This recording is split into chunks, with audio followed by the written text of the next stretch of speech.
mics are on and we are ready. Okay, we've made it to another Friday, boys, girls, and everyone in between. Welcome to another night of chilling and drawing with S Art Studio. We are a studio created by artists for artists, and in our drawing sessions, we talk about anything that crosses our minds while creating human art. I am Esso, and with me, as always, is the co creator and motivator, Miss Lily. Hello. Welcome back, everybody. Mark is in chat. How's it going today, man? Let's see here. All right, so tonight is a free for all. Pretty much where we take a break from challenges to draw and talk about whatever comes across our brains, minds, attention, um, pretty much all of our consciousness. But before we go into that, let's get a little housekeeping out of the way. If you are watching the stream, join us in chat. It lets YouTube and Twitch know that you're here and counted. If this is your first time watching on Twitch, be sure to hit that follow button. And if you're watching on YouTube, be sure to hit the like, subscribe, and bell so you can get notifications next time we're on. Let's see. Other than that, if in chat, we should have Miss Lily's socials. You can catch her on Instagram and TikTok at Lily Lilac Draws, all one word. Feel free to head over there and see the latest drawings she has up, especially that new Chinese New Year drawing that you did. That one looked pretty awesome. Thank you.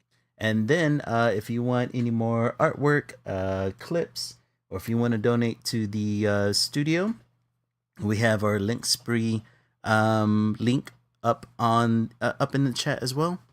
Please feel free to visit that.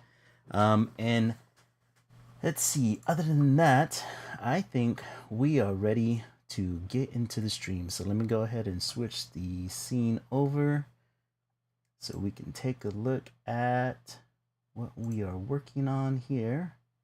There we go. All right, what do you think you're going to be working on today, Lily? Just a few things. This is something I've been working on the side. Kind of being inspired by a lot of old Asian artwork, like yeah. Mm-hmm. yeah, like old Chinese artwork and Japanese artwork, especially like tattoo work as well. So Yeah. and if you can't tell, it's Arcanine from Pokemon. Kind of leaning into that as well, because who doesn't like Pokemon? But Right? yeah, yeah, that's what I'm working on today. And then maybe some more animating. Okay, cool. Cool. I do like that the designs that the Chinese used to have for their mythological creatures looked freaking awesome, man. Obviously, I've never seen any kind of original art. Most artwork that I've ever seen from their various mythological tales have been through the internet or on the mural. Like I would love to one day head over there and take a look at it myself, but until then, I gotta plan that trip. Oh yeah. I think tonight I will be working on coloring the Gachiakuta drawing that I did last week. I wanted to take some coloring tips from murals or graffiti murals that I've seen. I was looking at a couple of them that we have here in city. Have you ever seen the murals on the side of the buildings on city in the city? Yeah, a bit. Oh man, they got some amazing stuff. So I've been taking a look at photos of that and various other cities around the country and trying to get some inspiration on color scheme. So we'll see if I can get to any of that today. um, but yeah, I really want to kind of like put a cool graffiti look to the coloring. Maybe it make them look almost like a mural themselves. But Mm. we'll see what happens going towards the end. I don't know how far I'll get on it, but we'll see. um, Other than that, man, we've got a lot of subjects to dive into. Lily has brought the fire tonight, man. I was taking a look at some of the subjects that you were writing down, dude, and this is gonna be fun to talk about. I am ready. My mind is ready. All right. um, but yeah, yeah. So I Let's start guess us I'll off. start. Okay. I want to start off by giving my condolences and respect to some figures Mm-hmm. Mm-hmm. in the gaming um community. Um, really, these guys are notorious characters. The second one, I don't really know just because I Mm-hmm. haven't played any of the games, but I'll start by saying that Hideko Sato, Hideko Sato passed at 75 this week. Man. He was the father of Sega hardware. He was the one who worked and designed on all the Sega consoles. Um, Oh man. Yeah. I'm not sure. Yeah, No, go ahead. I'm not sure how he passed. Mm-hmm. It could have been due to old age. Mm. Could have been health complications, but yeah, he passed this week. At 75, I mean, Hmm. the man gets all of my praises. I mean, my first console was a Sega Genesis, so I owe my gaming hobbies to this man. So, Yes, kind of same here. Our first console was the Sega Genesis back mhm. when um we lived in Dubai right Yeah. before we moved here. Um, my earliest memories were of my brother playing Sonic the Hedgehog and not letting me play at all. Mhm. As um, they do. yeah, as they do. But yeah, that's you know, um, rest in peace, Mr. Yeah. Sato. Seriously. Seriously. Yeah. And it's a And then giant amongst another men. Yeah. And then another guy, he was a programmer at Konami um for a really long time and he worked on a lot of the Castlevania titles. I believe many of the most recent ones anyways. Mhm. Shutaro Ida passed at 52 this week due to pancreatic cancer. Oh man, that's so Um young too. yeah, and his family, I think he announced in 2004 that he had it and that he was fighting it and that he was still working on his last Castlevania title and then also a new title. Mhm.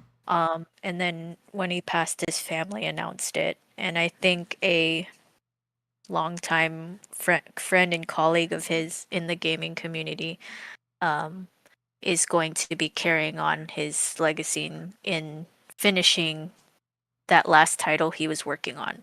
I Mhm. don't remember what it's called. I just know it's not a Castlevania game. Yes, it's see, so I looked it up and it was a game by the name of Bloodstained. It Yeah. looked like an original IP that he was working on. Mm-mm. Yeah.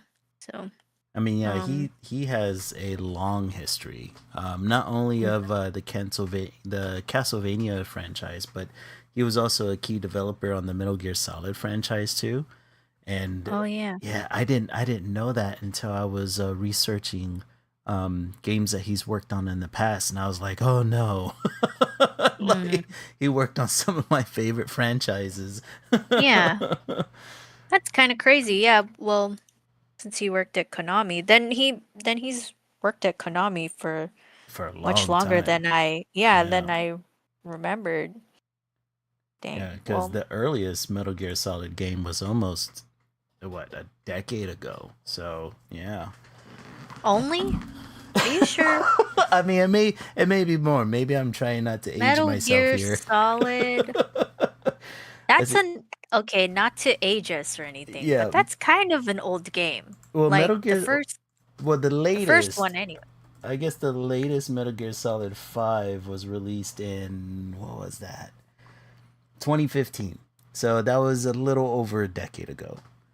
Okay, so did he work on like many of the other Metal Gear Solid titles, or was it just that one? That's a good question Do you know? because whenever I was doing my research, I only found that he had worked on the Metal Gear Solid franchise, but I didn't see which specific games that he worked on.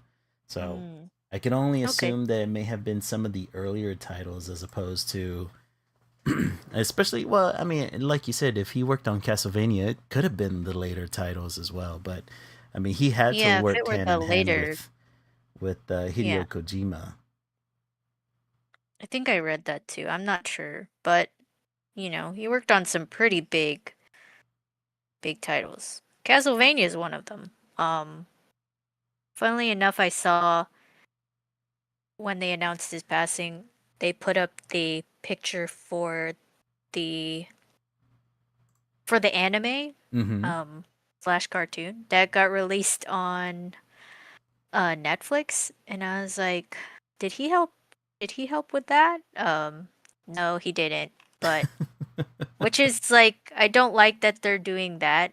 I Yeah. guess to garner more attention to who he was, which yes, he was, really big in this um corner of the of Right. media, Mm-hmm. but not in this media. Like I don't know if they're implying that maybe I need to do more research. Maybe the new Castlevania um cartoon slash anime that got Mm-hmm. released was inspired by a lot of the titles he Probably. came out Yeah. with. I would say it's more on that front where it's more or Maybe. less that it was inspired by games that he's worked on. But I Yeah. don't know if he's 'Cause- actually worked on, the actual animations. Oh yeah, no, he Mm. didn't. Cause I did look that up. Cause I was like, cause when I was reading about him, they were like, yeah, he worked on a lot of the games, and I was like, okay, does that mean he also helped with this too, like the anime? Yeah. And he didn't. Which, come on, guys, stop farming clicks. Right. Basically, is what Start they're stop trying to doing. cash in on the man's name. Yeah, That's like not cool. I don't think it's right. It's weird. It's a moral gray area, I Mm-hmm. think, leaning more towards bad, where Yeah. a lot of people generate clicks by doing whatever they can, right? Clickbait. Yeah. But Constantly. uh I I don't like it. Anyways, that's what happened. Um so we can go on to our next topic. Which one should we start with first? Cuz there's a lot of them. There is a lot Um of them. Yeah. I guess I can start by saying that you brought up one of our first streams that Paramount um lost the bidding war to Netflix for Mm-hmm. Warner Brothers, right? Yeah. Yeah. So last week Paramount actually boosted their bid for Warner Brothers. They Oh offered to God. pay for the termination fee with Netflix because Netflix won, so they have a contract. So they're Mm-hmm. like, "Hey, we're offering more money. We're offering to pay for that termination fee with Netflix. And they're also offering to pay for fees related to their debt refinancing." Um, which is not not anything to scoff at, right? That must Right. have been Right. a lot of money, Ah, God. and and it and it worked because Warner Brothers this week is considering reopening the bid because of it. No, no, I don't. I don't. I Yeah, really don't need Paramount owning Warner I Brothers. I What? mean, given what's happening right now, yeah, definitely. Mm-hmm. And then I also saw another article today where I don't like one, I think the co-CEO or Yes. CEO of Netflix Mm-hmm. was like, no, if Netflix goes through with owning Warner Brothers, movie production will not go down. We will Mm-hmm. keep Warner Brothers movie productions um basically the same. Like they'll Yeah. operate the same. Yeah. Um The Bloomberg article that I read, mm, that had the interview with what's his name? His name is Ted Sarandos. I believe he's the mhm. co-CEO. he was saying that in fact it would even boost the amount of movies going to theaters because of the properties that Netflix owns, right? So he would say that, you know, Netflix series that deserve a movie would get their a movie themselves. So we would end up not only seeing the, regular run of movies that Warner Brothers would normally produce, but also movies coming out of Netflix and their Mm-hmm. properties, right? So we could have seen, like you said, whenever Stranger Things season 5 came out and they released the last 2 episodes as a movie, or they could be doing like a Three Body Problem movie, or I mean, God knows how many different. And not only that, but isn't Netflix? Didn't they partner with Mappa recently? Did The they? the anime production company. I'm pretty sure. Oh, Did I we don't talk know. about that? Let me see that. I believe Netflix. Acquired them or No, partnering with I them? think they partnered with them. Yeah, yeah, yeah. Okay. So, Netflix and Mappa strengthens a strategic partnership. So more. Let's see.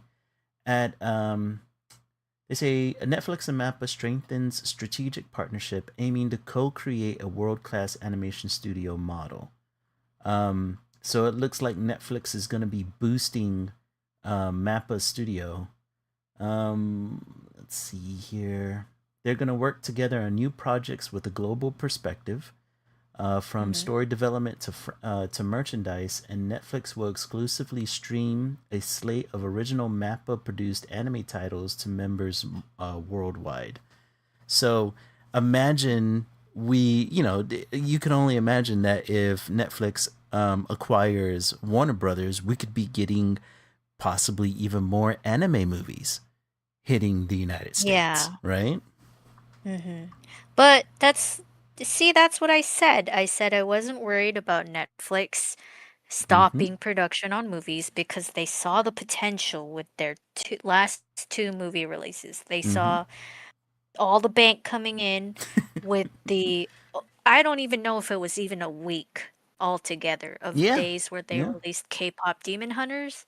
That racked in so much dough. So much And money. then along with the Stranger Things finale, Mm-hmm. sold out seats across the board, like everywhere. Yeah. People were saying, "Oh my gosh, I can't get a seat. I have to watch it like a week later, or I have to watch it at home." Yeah. Like they saw, and I'm pretty sure they were testing the waters with these, and they saw the payback, and they were Mm-hmm. like, "Okay, for sure, we are buying Warner Brothers," Yeah. which You called it, dude. just You yeah, absolutely just called it. do it. Just Yeah, do it. like I saw their move with this just as a way to make more money, and with all of their, which is what a business does, right? They want to make Mm-hmm. more money. Um, and yeah, their moves to partner with like anime production studios and stuff like that is just, they're seeing the potential in these medias and these like in the movies and stuff like Mm-hmm. that. So I think that's really great, and it's not. I I hope they don't go with Paramount, um, just because of all the. I know a very limited amount of what Paramount is doing right now in terms of like the political spectrum. I just know it's not good, Yeah. and I Yeah. know They. people are canceling their Paramount Yeah. I subscriptions believe because of it. that the executives or the owner of Paramount uh is nicely nestled underneath the wing of the Trump administration. So Oh. so it's one of those things where it's like I believe that they have really close connections to the Trump family, and Mm-hmm. that's why we see things like CBS being a little less objective in their coverage of this administration. And I mean, just look what happened with Stephen Colbert and the let's see the Senator Hopeful. I forgot his first name, but his last name is Tellerico. He was Mm. going to have an interview on Stephen Colbert, and apparently the FCC contacted the late night show and said that they couldn't have him on unless they also included other potential candidates as a way to kind of deter Stephen Colbert from holding that interview. But Stephen Colbert then released it on YouTube and then garnered all this attention for Tellurico. So Mm. yeah, it's a problem. It's a real problem. Yeah. Um, Aside from that, like they're after losing the bid, Mm-hmm. them announcing they wouldn't be releasing Avatar, uh, the next Avatar movie, the Mm-hmm. animated one, The Legend of Aang in theaters, it's not very promising. Like Yeah, it's it's just not. like, oh, I'm a sore loser, Mm-hmm. I I don't want to do this I'm gonna use anymore that money type that I of would have vibe. used to release it in theaters to instead, bid for Warner Brothers. Yeah. I don't yeah, it's weird. It's Um, so dumb. God, I hope they yes. don't win that bid. Mhm. So let's see. Maybe in this coming week we'll see what happens. Mm-hmm. I hope Netflix puts in more money. Um, I don't think they will run out of money to win. Like, there's just so much money making potential there. Like, Yeah. you guys have to have more. Put Right. in more money. If you go with Netflix, you could get more money in the long run. You, All right, yeah, because I'm you'll pretty just get sure. it back. Yeah, I'm pretty sure there's some like backdoor revenues, something that they're gonna be getting. So just go with Netflix, man. Just do it. Um, so that's that. That one's a short one. Let's go with let's go with that one last. So I want to go over Kei Urana. She's the mangaka of Gachakuta. Right? Um, so I only heard this because of like an Instagram reel of some rumors that were spreading of her, and that it could be started by the My Hero community, No way. of all places. And I was like, I know that their fan base is notoriously toxic, Mm-hmm. but I don't know how you can trace this back to that fan base. You know what I mean? Like, Yeah. why would they be? Anyways, so I looked it up. She's actually not non-binary. She does not go by they them pronouns. Right. She only went by them earlier in her career to maintain anonymity. I Yes, think because, yeah, because it's like it it may still be harder for a female creator of any kind to gain traction. for sure. Um, Maybe that's why she did it. I'm not sure why, but that's what she did, right? Mm-hmm. And some people started that rumor because of that. Yeah, I So remember looking her up, and I came across that as well, where they said that um, she had gone by the they them pronouns in order to keep um, anonymous amongst fans, Mhm. which is understandable, right? Like I'm pretty sure once you're most artists don't release their real names nowadays whenever they create art or release it. I mean, I don't. I Mm. mean, even my signatures on my artwork has my actual name on it, but as far as like our stream and whenever our different social media accounts, we usually go by our pen names, right? So, I mean, that's 100%. That makes total sense. But why do you think that this other My Hero Academia fandom would bring this up? Is it their attempt of like starting drama with the creator, or is it just two fandoms going at each other right now? It could be a mixture of both. I Mm. don't know why, because it's like, why are you guys starting drama this way? Because it's the internet. Are you trying to say she's faking whatever experience that may be, like non-binaryism Oh, so they're trying to or make it whatever? A slight You know, against the like LGBTQ plus community. exactly. And I'm Oh, just okay. like, why? Why? Like this doesn't help anybody. Like Yeah, yeah. you guys It. realize we're just nerds, right? Like what are you, why are you picking fights like this? It makes no sense to me. I mean, yeah, it doesn't make any sense to me either. If someone, especially if you're trying to stay anonymous online, and if you're not, it's like you said, it could be where a female mangaka may not get the, especially since she released what is essentially a shonen manga, right? So, Mm, female mangakas in the shonen world aren't that there aren't that many. I mhm. I actually I'm trying to think of the only female mangakas. Can you think of any? Is There's a few. is it The Full Metal and even Alchemist? in the yeah, even Isn't in the she? Shonen Jump, Yeah. um, yeah, she's a female mangaka, the Okay. So creator of Full maybe Metal there's Alchemist. Let more me than look I'm up her thinking. name because her name might be gender neutral. That's why people didn't catch on to for Oh. her Yeah. specifically. Yeah. Let me look her name.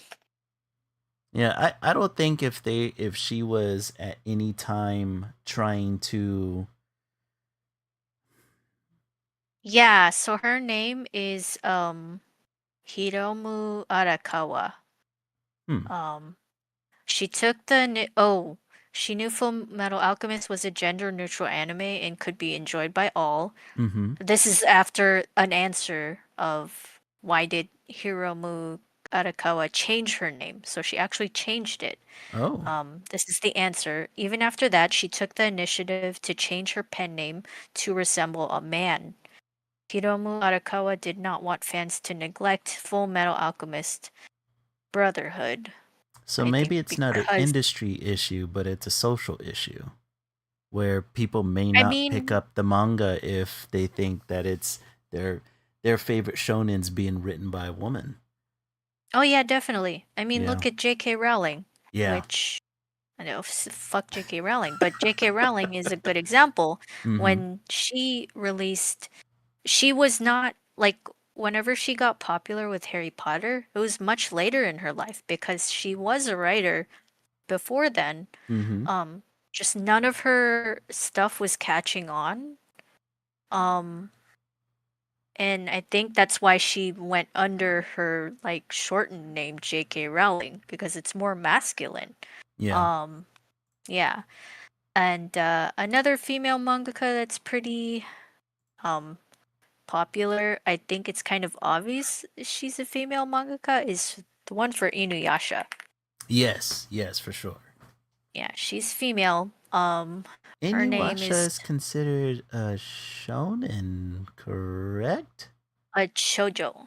Yeah, It's a show. shou Okay, it's a shoujo. yeah, So all right, all right. shoujo. I think it's considered shoujo. Um, her other property though, Ranma One Half, Mm-hmm. leans a lot more towards fan service. So it's a little bit But more shonen than shoujo. I guess, but you could also argue that's just the humor that was of the time. Yeah, Like, I yeah. feel like etchiness is just a Oh, dude, that was a straight '90s thing for sure. yeah, Yeah. definitely. Like, like Uh huh. It slip was ups and everywhere. stuff like that. Yeah, definitely. Like watching a lot of 90s cartoons and animes, or just specific animes, Mm-hmm. like if It you could watch get it right now, uncomfortable you're real like, quick. Like yeah, you're like, was there a lot of this? I don't remember there this was, much of it. there Like, really was. yeah. So she's another female mangaka, but she didn't have to do all this, Mm-hmm. run around with her name. I mean, it would make sense if uh, how do you pronounce her last name? Who? Urana? Yurana? Urana? Yes. So it would Yurana? make Yeah. sense if she wanted to stay anonymous, so that way she doesn't get pigeonholed. Which it seems as if that happens quite often. Because it Mhm. seems that a lot of these female mangakas end up having to change their name so that way they don't get they don't get put into a category they don't want to. Mhm. Oh, the Demon Slayer. Mark says that the Demon Slayer mangaka is a woman as well. I Oh didn't know that. yeah. Yeah, she is. Oh, damn. Um Another thing with Kei Urana is that Mm-hmm. she was also very active on Twitter. Oh. And I remember her concealing her gender identity on there to also help with like conceal her identity as the actual mangaka for Gachiakuta. Oh, And then okay. when Gachiakuta got released as an anime, she was like, "Yeah, that's me. I'm the one who I'm the one who made Can you Gachiakuta." imagine Yeah. interacting with her online often and then finding out, holy shit, this person is a. By the way, guys, there's an anime that's coming out. It's of my property.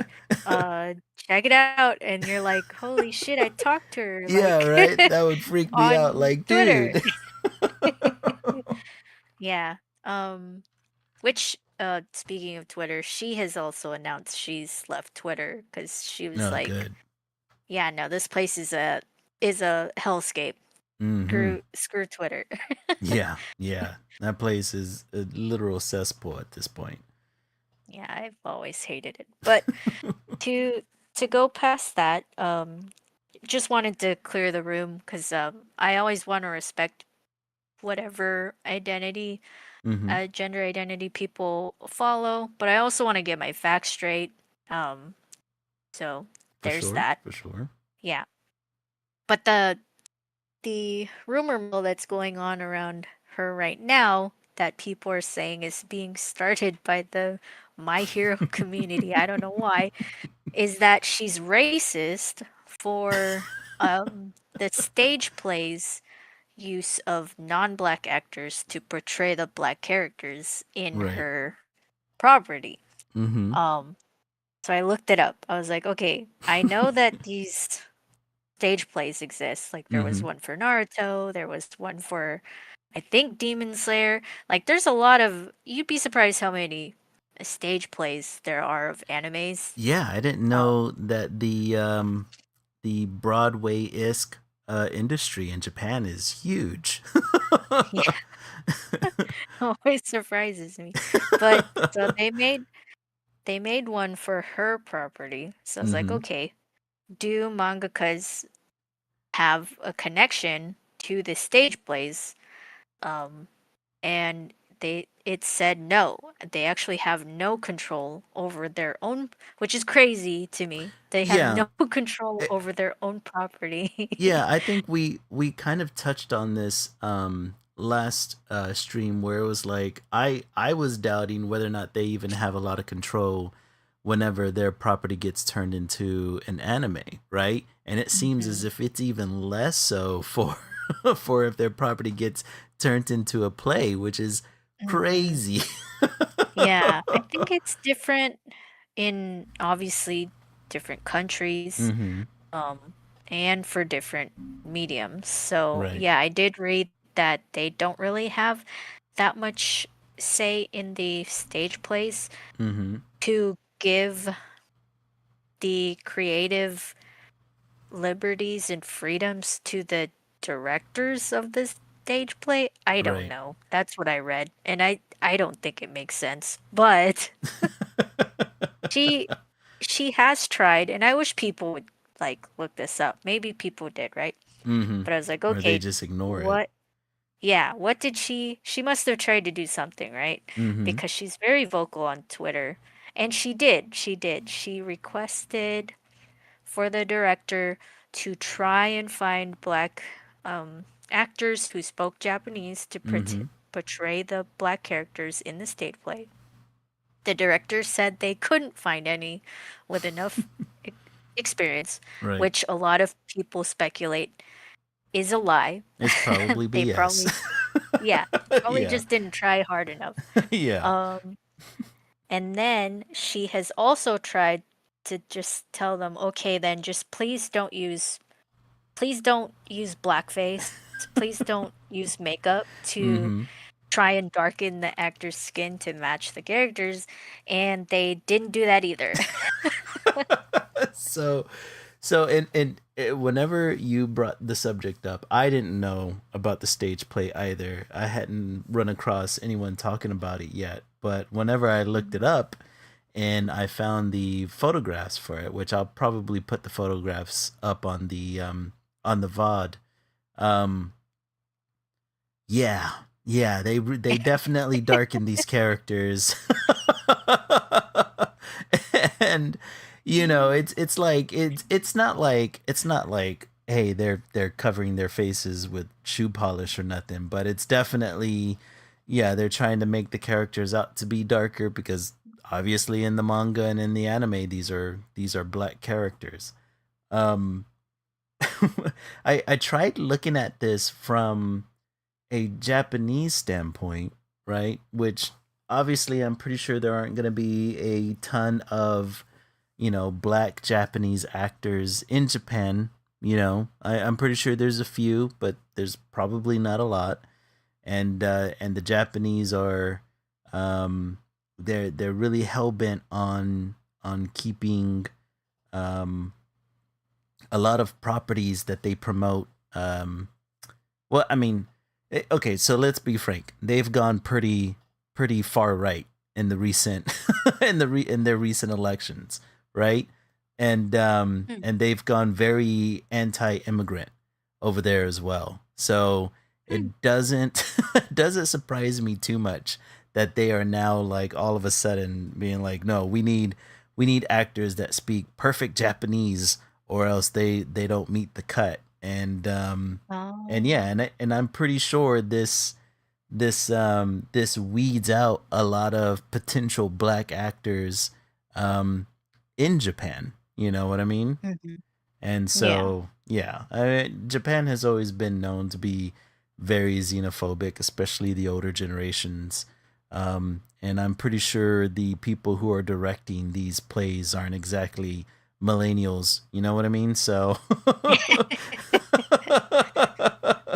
so yeah, man, I don't doubt that they were just trying to exclude as many actors as they possibly can for the play, which really sucks because this has really got to hurt um um the mangaka because she seems like a very inclusive individual. I mean, hell, just looking at her manga alone, she's obviously for inclusivity.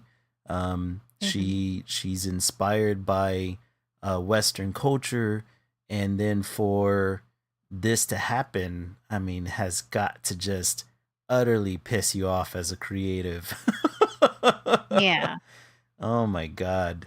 I'd be upset. Yeah, I'd be super upset. Especially like, I mean, she obviously has a appreciation for hip hop culture, for, the culture that graffiti stems from, right? Hmm. Um and it's an urban culture. It's an American urban culture. And for, you know, for for somebody to come along and take your property and just kind of just like says, you know, fuck your feelings on this. We're gonna Yeah. do it our way. I I can only assume, I don't know. I know. What do? You either, and I'm pretty sure she really doesn't. Although she's probably monetarily benefiting from this, she doesn't have a lot of say so in it, and I'm pretty sure, it's the anime production company that are just kind of working the dealings for this, because it's like Hmm. we said before. The moment these production companies get the rights to a property, yeah, it's completely out of your hands past that point. So I I don't think know. I think that's why people are criticizing her too. Like, oh, then why did you Take the sell money. out your property? I hate when people say that. Oh, Mm-hmm. you're such a sellout. Like, oh, you Man, you sold your everybody, thing yeah, and da da da. it's Like so they said that dumb. with it is dumb. they said that with the creator of Hell of a Boss, Mm-hmm. Has Been Hotel. They were saying she sold out because she sold her, um, what is it? The merch rights or Yeah. something like her merchandise is being sold in Hot Topic, and people Mm-hmm. didn't like that. I don't know why, but they Oh called her a God. sellout for it. And I was just like, bro, let this woman get her bag. Like, Yes, man. Like there's if two I, things. There's two things that all artists would like in their lives. A, to get their art in front of as many people as possible, and B, to make a living off of their art. we For want to you, eat. yeah, we need to eat, and making a living off of our art allows us to continue to make art. Okay. For somebody to come along and be like, "Oh, well, all you're trying to do is make money." Well, no shit, Sherlock. None of this stuff is free. And to which they'd argue too. Oh, then you're not a real artist because you're not doing it for the No, man. for This the idea that for the artists have message. to be, yeah, that artists have to be starving in order to be real artists is utterly stupid. There could be an argument made for certain artists to become out of touch. Sure, like I'm pretty sure once you hit a certain income bracket, you can no longer relate to the life that you lived before whenever your art originally became popular, right? Like Mhm. art is a reflection of your life and your views and your environment. So yeah, obviously your art's gonna change, the moment you get into a completely different environment because of how much money you make. But let's be honest, most artists don't reach the top 1% income levels. So if we want to make a slightly nicer living by doing our art, then yeah, man, you're gonna try to make that bad. You're gonna try to make the merchandise. You're gonna, you know, I think one of my favorite quotes came from what's his name, the creator of The Crow. Um, I believe his name is like James O'Barr. I remember seeing an interview with him, and this kind of stuck in my head because the interviewer goes up to him and says, like, how do you feel about, a movie being made and not, being faithful to your original creation? And this was roughly around the time, I believe, whenever the most recent movie came out, because that was kind of like critically panned, right? And one of the things he said is like, "Hey, man, like, I'm trying to make a buck here. Anybody that says that my artwork is ruined because of a movie or whatever, he's like, you could still go to the bookstore and buy my book, right? Like the Mhm. property still exists the way I originally created, and I'm going to keep creating various properties from my perspective, right? Um, and that's the way I kind of feel about it, right? It's like, yeah, you may be upset that this artist wants to make a living off of something they created, and you may not like the thing that they created from your art. But at the end of the day, you can always go back and buy the artist's original property. Mhm. You can go back and Yeah. buy their art. You can go back and buy their manga, or buy their comic book, or buy their prints, and it gives that artist the ability to continue to create the things that you like. So Mhm. just chill, guys. And then Um, also just paying attention to what they do mm-hmm. after that failed adaptation of their property is being made, Mm-hmm. like with Kei Urana, she's actively asking the people who's making the stage play to please, do it this way, do Mm-hmm. it this way. Yeah. And it would be so easy for her to just be like, it's out of my hands, I can't do anything At least with she's it, using I her have no. voice. Yeah. Yeah, like she could literally just tell people like, I can't do anything, Mm-hmm. like they have full control. No, it's been on record that she actually has tried to say something even if it is out of her control. Like you just got to pay attention to what people do after the fact, Yeah. Yeah. Like if they're actively trying to change, stuff that's happening with their property, it's more telling Mm-hmm. than them just quote quote selling out or just Exactly. getting their bag, Yeah. Like she's Or trying. sometimes they go the complete opposite route, like J.K. Rowling, where they Yeah, just become the most that's insufferable people.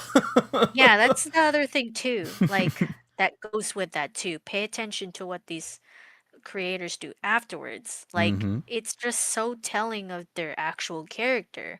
And J.K. Rowling could easily just, and this is what I told a bunch of people too, like you could just easily just not say anything. Mm-hmm. Like yeah, sure, your opinion's shit, whatever. But you could have easily just said nothing and Yeah. no one would have Yeah.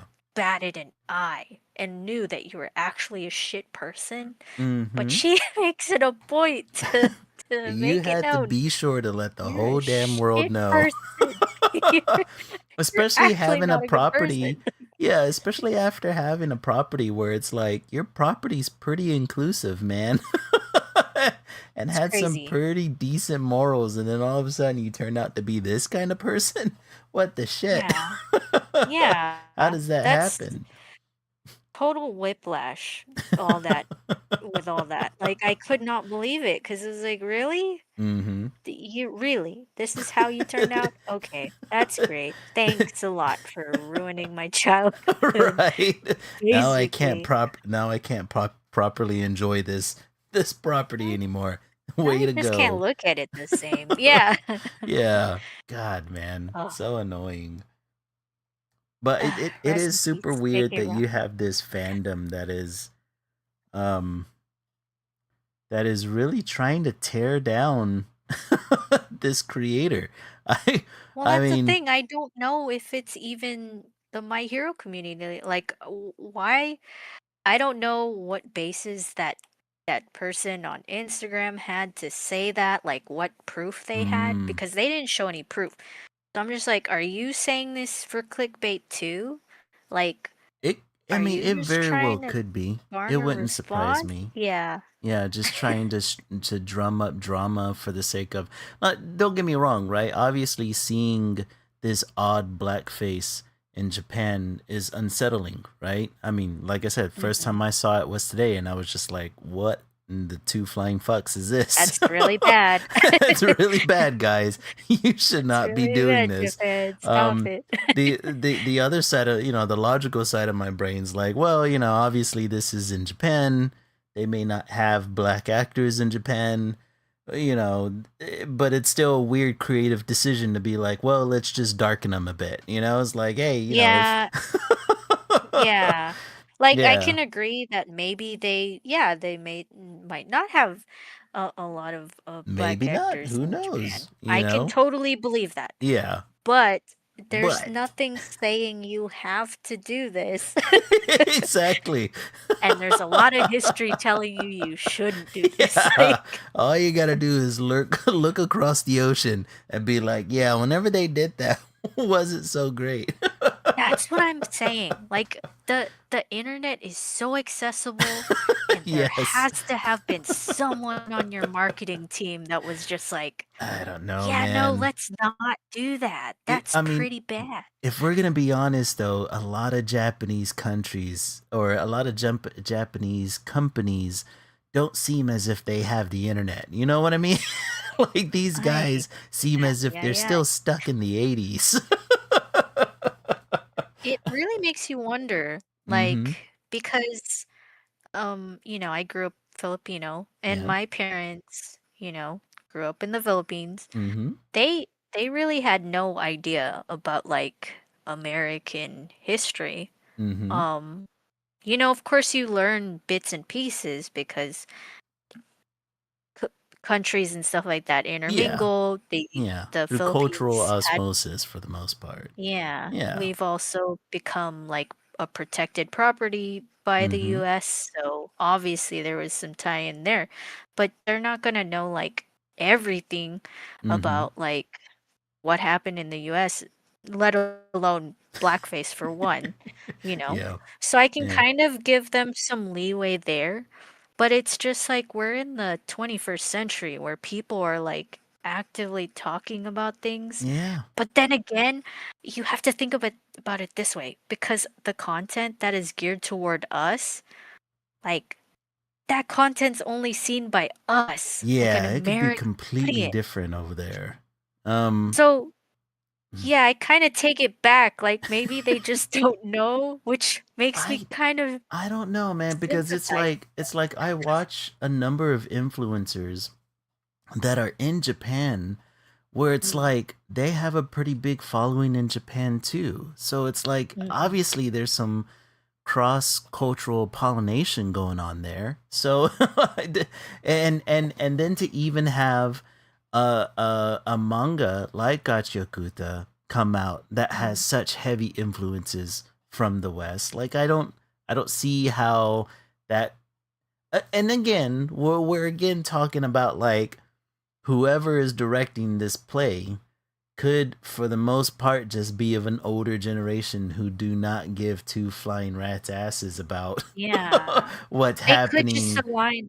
Yeah, they could just align with those old ideologies, Mm-hmm. like, that Japan is kind of known for, like they're Yeah. just against foreigners and stuff like that, Mm-hmm.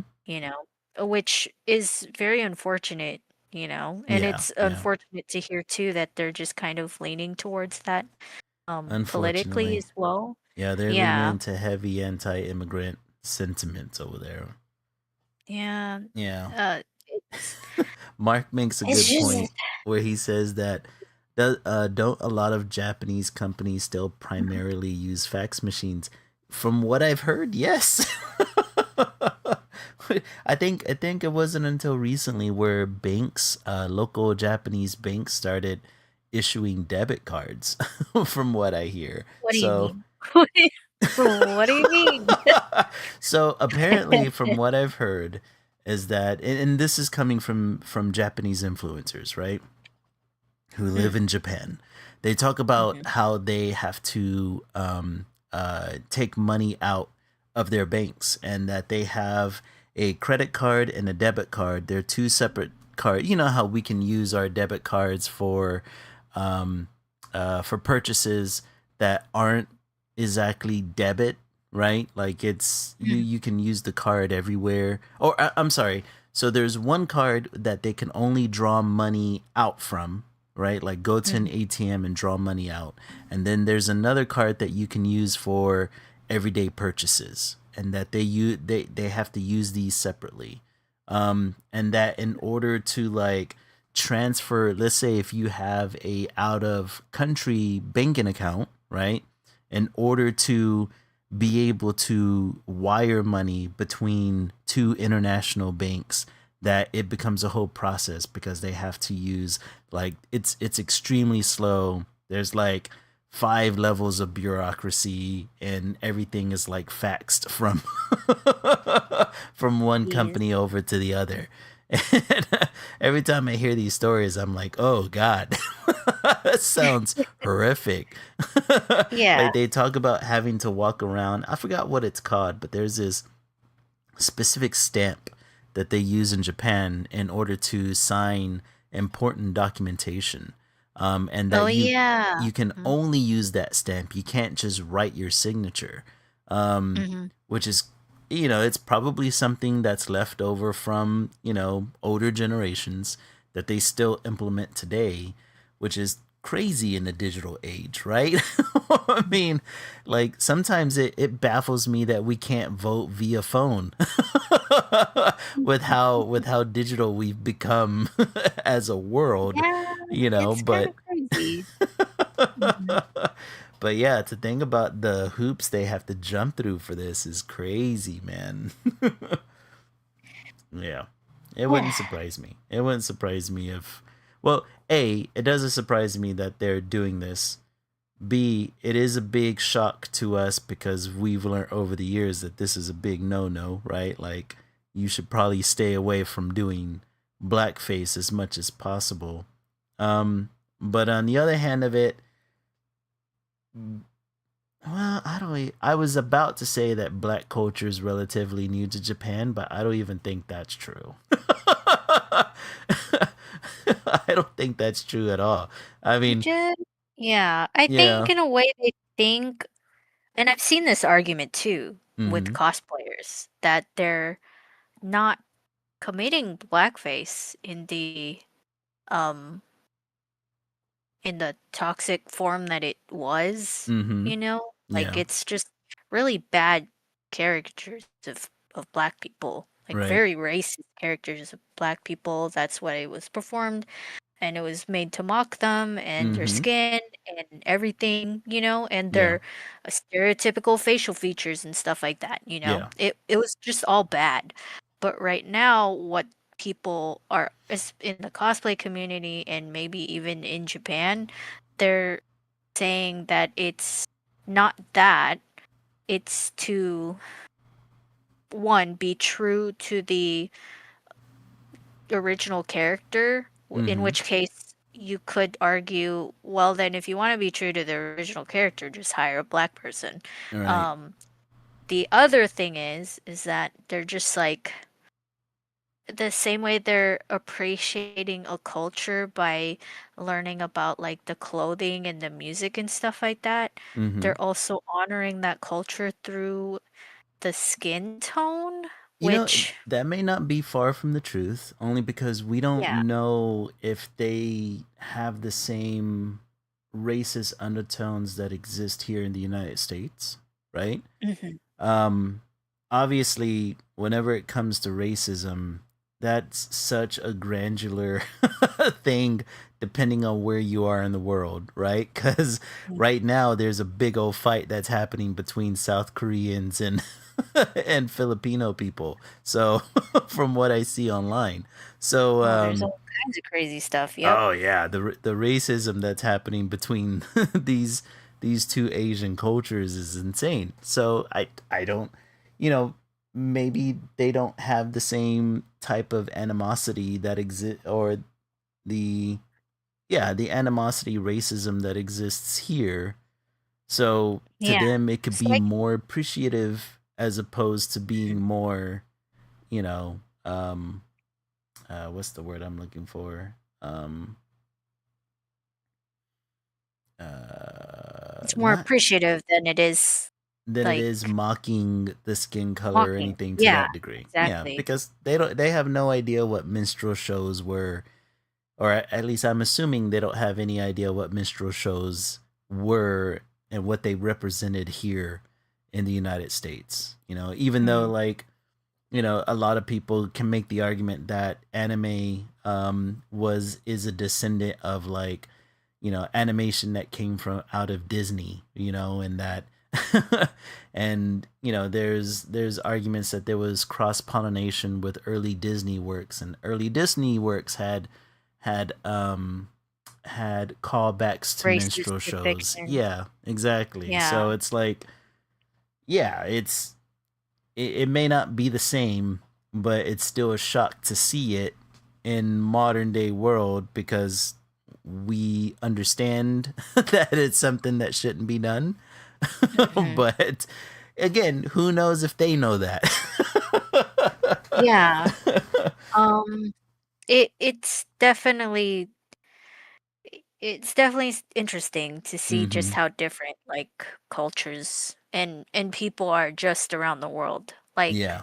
Yeah. and what they're seeing as opposed to what we've seen throughout history. Like, Mhm. I think it's just also, yeah, you just have to be mindful that people aren't experiencing fully the same things as we are. Mhm. Um, but I think also a- as a society now, we're just so connected Exactly. in, in more ways than we've ever been. I Mhm. think it's up to us to properly educate ourselves. Like, okay, the the whole world is kind of going crazy over this. What are we doing wrong? Yeah, Like what yeah. is, you Learn know, from it, you know? yeah, Take and the then be lesson like, and learn. "Oh, that's why it's wrong," Yeah. and then just learn from that and move on. Because um a lot of animes that I've seen, and a lot of people will point this out with animes, Mhm. is that they still kind of have some bad depictions of black people Yeah. in their Yeah. properties. Like for example, one that I remember so vividly is The Promised Neverland, the Oh, yeah. the new mother that they The get. second nanny. Yeah. Yeah, like Mhm. that was not That was was n not that it. was not Like it good. was kind of bad. So They gave her a yeah, mammy-esque look, you like know? that was not like that. Come on. I mean, So just they yeah. Look at another character that comes to mind, and it's an older character, but Mr. Popo from Dragon Ball Z. oh yeah, Mr. Popo is Dragon Ball in also kind of general. bad. Yeah, he had a really bad way of depicting black people. So Like, bad. come on now. But yeah, I don't know. It's just interesting to see Mhm. how different cultures, how differently everyone's just going through their own thing Mhm. in their own way. What What? always gets me, not to go off on too much of a tangent, but it's like so you have the anime community, the fan community here in the United States, right? And a lot of times whenever you bring up stuff like that, where it's like, hey, the Japanese need to learn about other cultures and be a little bit more sensitive towards various things like we're talking about here, or how they depict women, or how to fan service and age of consent and all this stuff. And there's a large group in the anime community that get mad whenever you start addressing this, because they're like, oh, you're just trying to change Japanese culture, and you're trying to make them woke, or whatever the hell excuse that they come up with, or whatever the hot word is of the year. And Mhm. it's like, no, because it's okay to let a culture know whenever it's doing something that's not so great. Mhm. It's like I get it, right? Like I get that, some people are like, well, it's not our place to tell a nation how to be. But obviously anime is, it's no longer a niche product, right? It's global at this point. And whenever things go global, right? Like as a creator, you have the responsibility of being a little bit more in tuned to your to the broader audience outside of just the Japanese one, and Mhm. dude, I've seen so many arguments lately where people are like, no, like they only need to cater to the Japanese, they don't have to cater to anybody else. And it's like, not really, because they sure as hell Mhm. take global money, all right?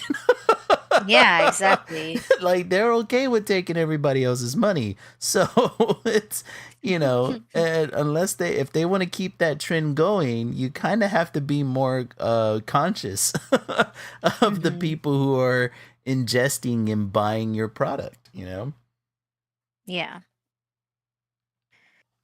But yeah, it's weird. It's a weird one. It feels like it's a field of landmines that you have to transverse. But I in all honesty, all creatives go through it in some form or another, and all international companies have to take these kind of things into consideration. And you know, manga and anime production companies are no different than any other gigantic global conglomerates anymore. So, you know, it's gonna be what it's gonna be. Mhm. Mark says that one guy from the Red Ribbon Army in Dragon Ball. Yes, yes, I know. I know exactly which one you're talking about. Even a more recent example is look at the um, in One Punch Man. There is a S tier hero. Oh man, I can't remember his name now. He's like he's a black man, but he's like indestructible, and I can't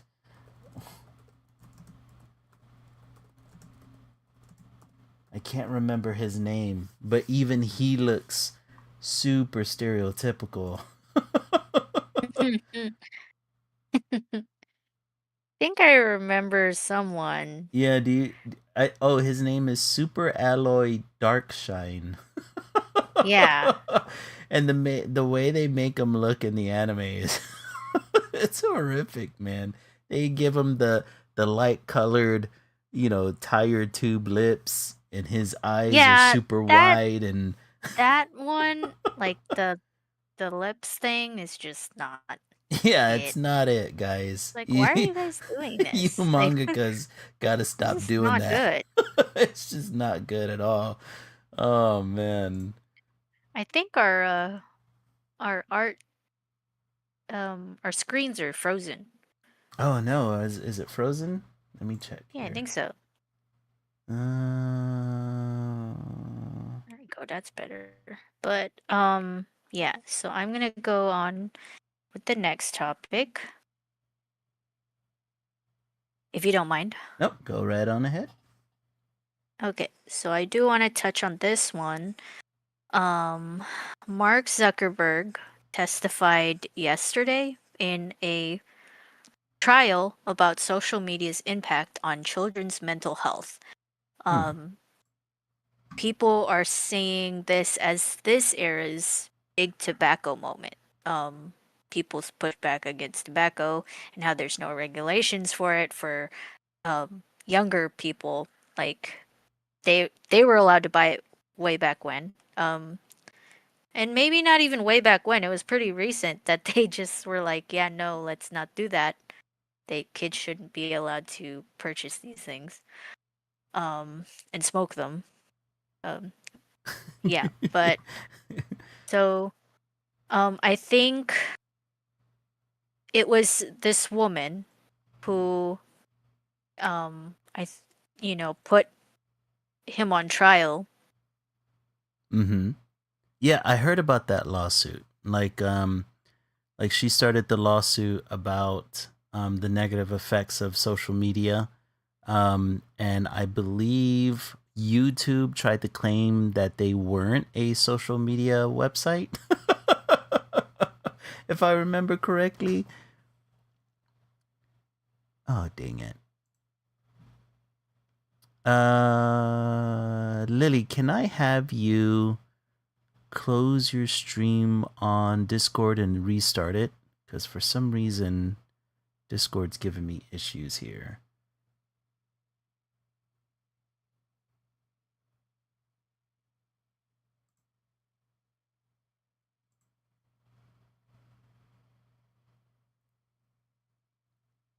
Or it may turn out that I have to log out and log back in. Can you hear me okay? Oh, did I lose you?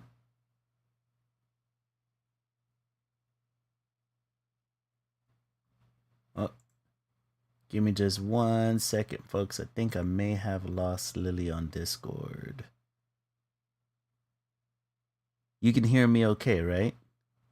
Yeah, Mark says he can hear me, but we can't hear Lily.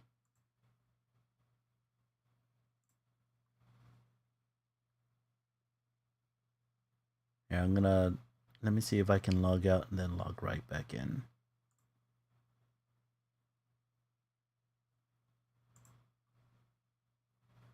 All right.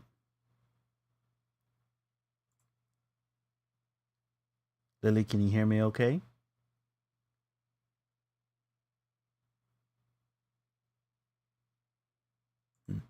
I don't see her at all now.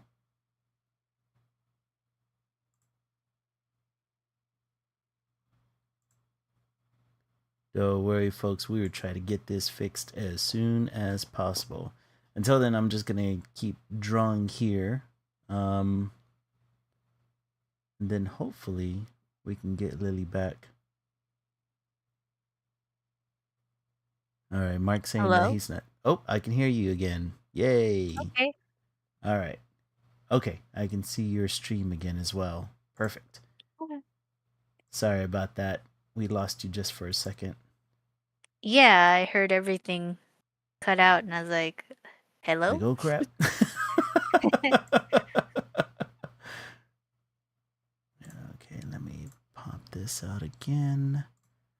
Now, let's see. And view. Expand it out. And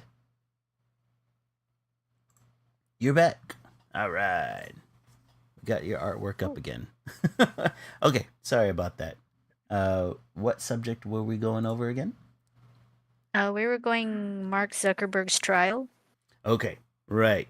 So you were saying that he was getting sued by one woman. I don't know what her name is, but essentially they're suing social media websites because of the impact that they have on children's mental health. Basically, that it has like an addictive quality to Mm-hmm. it and that it causes like mental health issues like depression and Yeah. stuff like that. And that's why people are seeing it as this era's big tobacco moment because there weren't any regulations on purchasing tobacco because kids back then could buy it like for their parents and stuff like that. Mm-hmm. Quote, right? Yeah, of Right. course, they're totally buying it for their parents. They're not buying it for They're not themselves buying so it for they can. themselves at all. Yeah, no, definitely. And it definitely didn't cause child addiction to tobacco. Like, No way. No way. um, so I can definitely see her argument. Mm-hmm. Um, I get it, I get it too. I definitely get it but too. yeah, but um they've already tried putting regulations on social media sites. Mm-hmm. Like, you're not allowed to use Facebook until you're like I believe it's 18, 18. I think. Yeah. Yeah. Mm-hmm. Um, there's age restrictions and stuff like that. I don't know if there is. I can't remember. I'm too old to remember if there are age restrictions for TikTok or like Instagram or anything like that, right? I Because believe there are age restrictions. Like for instance, I think like Twitch, I think the youngest you could be is um somewhere around 15, mm, somewhere around there if I'm not mistaken. Facebook, I'm pretty sure I'm pretty sure most social media has age restrictions. yeah. I know that Tumblr has like a filter where you can turn off if you can see like NSFW stuff or not. Mm-hmm. Like when you're scrolling through like your discover page or stuff like that. I think Twitter does as well. Yeah. So there's that. So there have already been regulations in place. To me, I think it's up to, the parents to monitor what their children are doing Yeah. online. Um, Let's see. From what I there, can see here, social media sites like TikTok, Instagram, so I guess all of Meta, um, and let's see, they have their age restriction starts at 13. They're trying to that's raise pretty. it to 16. Let's see here, but 13 is a crazy age. 13 is pretty young. Yeah, Yeah, that's pretty young. Um, because I remember it not being 13 when I yeah. was when Facebook first came out. Yeah, Mm-hmm. no. I I mean, to be remember. fair, whenever Facebook came out, I think I was already like, I had practically almost graduated high school, I believe. So I was already pretty up there in age whenever You're I already got on that Facebook. age. Yeah. I was already of Um, age. for me, I wasn't, because I remember my friend being like, "Hey, do you have a Facebook?" And I'm like, "No, I'm not allowed to have one. Or I don't even know how to make one." And she's like, "Here, I know how to do it. Oh Like man. let me just take care of it." She made my email address for me and all that stuff. And I was like, "How do you know how to do this?" Right. We're in middle school. But I was like, not very uh, online Right. at that Right. time. But anyways, like that's to say, like even if you do put these restrictions on these websites, like Mhm. kids are smart. Like kids Yeah, will they'll find a find a way way, of getting on like they for did, sure. like my friend did for me. Like they're Mhm. just gonna find ways around it. Yeah. Which is why like you need, as parents, like you need to build this trust with your kid. Mhm. And even still, like your kid's gonna hide stuff from you and For stuff like that. sure. It's just, Yeah. I think that's just the way it goes. Mhm. It's just really instilling like this thought process into your kid's head, like, hey, like I'm always gonna be there for you, you know, here's some stuff that's just clearly wrong. If you ever see it, don't be afraid to talk to me, or just shut it down, say no, that sort of thing. Mhm. Like don't listen to what these people say on social media. Like you don't need like this type of body or this type of makeup routine or the Right. latest whatever. Like you're just a kid. like um Yeah. Like I'm not uh gonna lie, it social media, thankfully whenever I was younger in, especially like in elementary and middle school, social media wasn't really a thing yet, right? There was a few mm, things here and there, AOL chat rooms and stuff like that that were just as dangerous, let's be honest, but it yeah. wasn't it wasn't as prolific as it is now, right? I Mhm. remember being in high school and having a MySpace for the first time. And even MySpace was probably a little bit better because it was so closed off. It was only you and your friends. And then Yeah. Facebook came around, and there was just like, yeah, it's your account open to the whole world. Um, and it's hard for me to imagine a social life if social media existed, right? Because there at that point there's no separation between school and your home life, because there used to be that for me whenever I was younger. I would go to school, whatever drama was happening there, I wouldn't have to deal with it whenever I got home. Nowadays kids have to deal with it what feels like 24/7, and it's only gotten worse since then. And that's just the bullying aspect of it. Whenever we start talking about the mental health and the obsession with other people's lives, obsession with influencers, it becomes a lot scarier. And I can understand how um, parents would want more accountability from social media websites, but I'm I am heavily on your side in that this kind of comes down to the parents, right? Like Mhm. we have to teach our kids um you kind of got to teach your kids how to unplug. Like yeah, Mark's right. You can't escape it unless you unplug completely.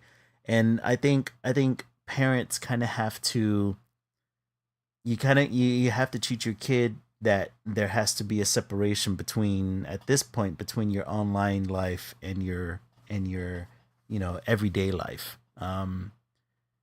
That's going to be hard. That's something I think about nowadays, these days, right? If anybody doesn't know, I am the father of a daughter. Um, so these type of things scare the ever living shit out of me thinking about it right now, right? Having to think Yeah. about as she gets older, how is she gonna? not only do I have to worry about her social interactions at school, right? But then I have to start worrying about, well, what about whenever she starts getting on the social media, and how to separate those two lives. It's worrying. It makes it to where I have to be sure that I'm completely on top of everything technologically speaking, right? Um, and I mean, ultimately, it falls on the parents. You know, Hmm. you have to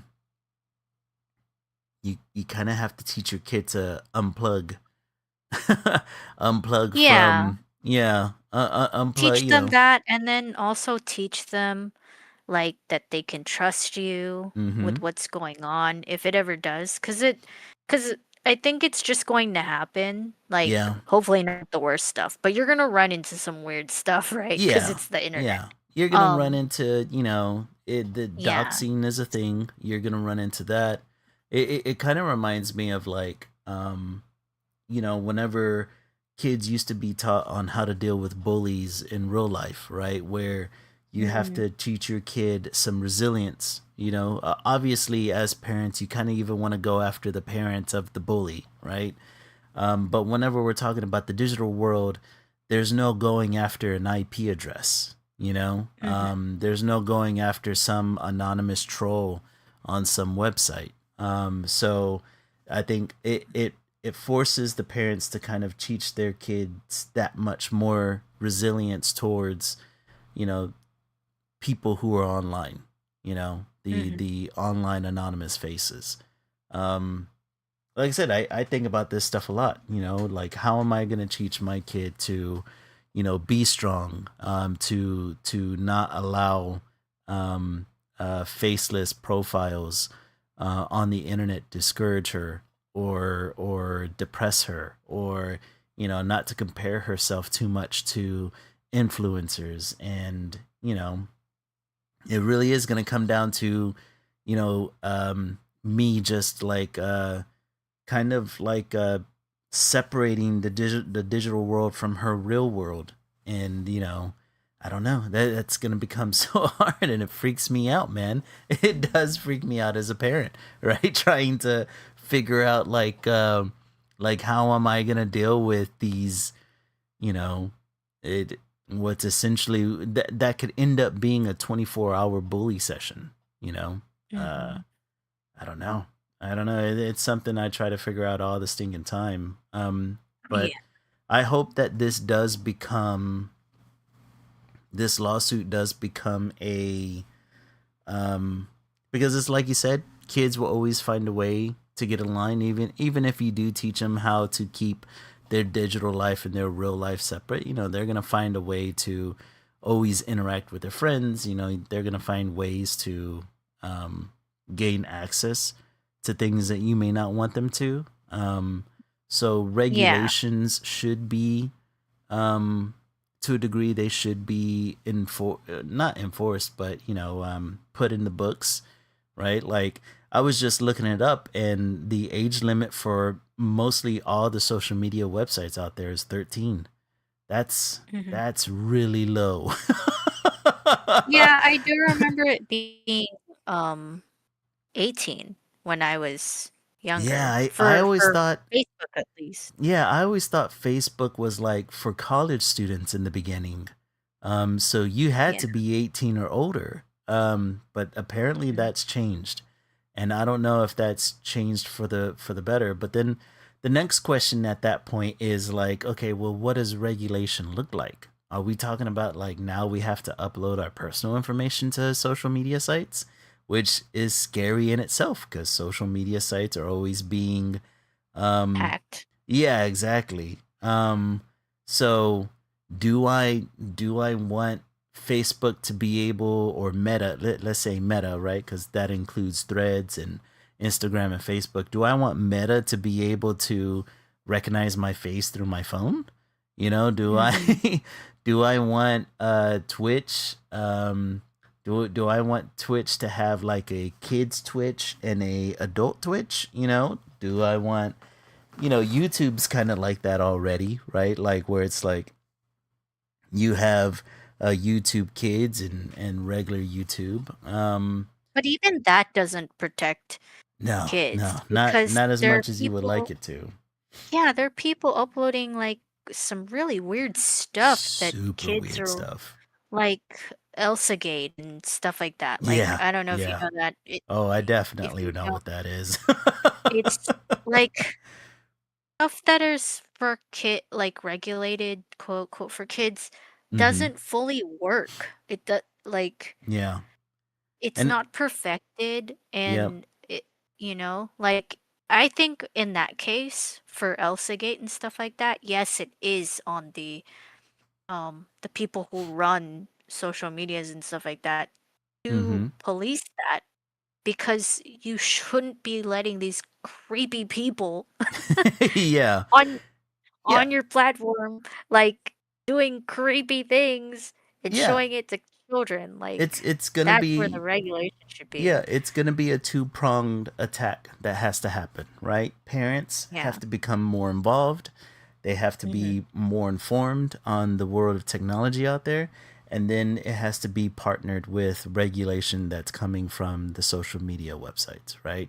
Hmm. And them not employing techniques that causes their viewers or the people who are participating in the social media to become addicted, right? Like there's these little techniques that these social media websites use to keep you on there longer. Not only the algorithms, but also something as simple as like, have you ever tried to like, if you're on TikTok and you're trying to get off of TikTok and you press the back button to close the app, but then before it allows you to close the app, you have to hit the back button twice, but it shows you a brand new video before you do, little things like that. And these things are made to keep eyes on the app, on the program. And That's a good point. maybe we need to start regulating things like that and saying like, hey, as an app, you're not allowed to do that. Like, Yeah. your content needs to be able to stand on its own. If a person wants to get off your app, you're not allowed to get in their way, or Yeah. you know even whenever it comes down to the algorithms. And maybe it really does have to come down to like, hey, I don't know how you would do this because I'm not a programmer, but like, most algorithms promote rage baiting its viewers, right? um like if you're not a user who's constantly blocking or discouraging rage bait material coming across your timeline, your timeline's going to be filled with it because that's what gets you to engage um through social media. I know TikTok does that constantly, so does Instagram. Obviously the hellhole that is Twitter, they're constantly trying to get you to rage against something. And again, I don't know how you regulate something like that, but there has to be something put in place. Yeah, Dalgok makes a good point. He says that the real problem with regulation is the amount of manpower that's needed to regulate it and the exposure to the moderators. Yeah, and a lot of these social media websites are now trying to employ AI to be the moderators, which opens a whole new slew of a whole new can of worms because Mhm. now you have these AI moderators. Sometimes they'll suspend an account for something as small as you use the wrong word, or something accidentally flashed across your stream, or God knows what, and or somebody mass reports your stream or something to that degree. So yeah, everything feels like a double-edged sword. Everything feels like you're having to walk a steel wire trying to get to the other side. but I think at the same time we have to toe that line and try to find a balance between parental accountability and corporate accountability. They both have to exist in the same world. Because yeah, that scares me for my own kid. I ugh, ugh. She's starting school, fifth grade for the first time this year, and it freaks me the hell out, man. First grade? Huh? Oh, kindergarten. First Sorry. grade? Kindergarten? Yeah. Yeah. I think you said 5th grade in the Oh, first. sorry, I was sorry. like, My "What? mistake. Yeah, she's starting It's grown kindergarten so fast." this year. Right. She's starting kindergarten this year, man, and it's like that's besides the normal things of school shopping and making sure that she's not going to bawl her eyes out, first day, and I'm not going to bawl my eyes out her first day, and how is Oh. she going to get along with other little kids? Now I have to worry about as she gets older, and as classrooms are becoming more digital nowadays, and I mean, how am I going to it's like, how am I going to then, uh uh usher that, and hopefully guide her in a way where it's like she's not going to get wrecked by these just, bad actors online. I mean, people are horrible online. And let's be honest, the internet world is a horrific place. If you find yourself on the bad end of an opinion or a comment or the way you look or just anything, So yeah, yeah, there's a lot of resilience that you have to teach yourself and your future generations, and it's got to be a two pronged attack. It's got to be accountability from both parents and corporations. How Mhm. that's gonna look, who the hell knows? Who Yeah, knows? I but, hope we come to a based off solution, of though. yeah, based off of what's happening now, though, some people are speculating there's gonna be regulations for AI next, Mm-hmm. just because, like, if this is the conversation that's spurring from social media alone, Oh man. like, just the just the amount of, generated AI generative AI that helps feed that, Yeah. because there Yeah. is, Exactly. you know, that Mm-hmm. helps feed that, um, addictive qualities and in some content that just doesn't help your mental health at Yeah. all. Yeah. Um, AI eh, psychosis is definitely a yeah, thing. and then just even like the fake stuff that's coming out, like stuff that's just not even real, Oh my God.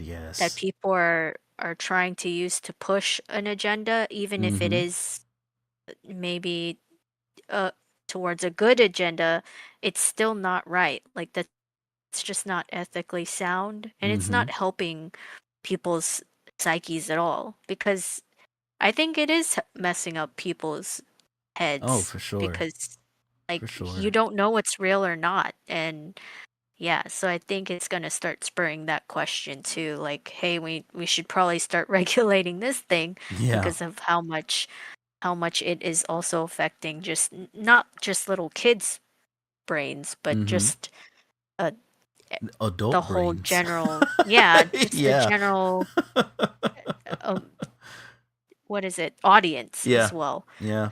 Yeah. I follow this one influencer who kind of goes over he debunks AI videos, right? Whenever he comes across them, or he Hmm. teaches you Audit. how to pick an AI video out from a real one.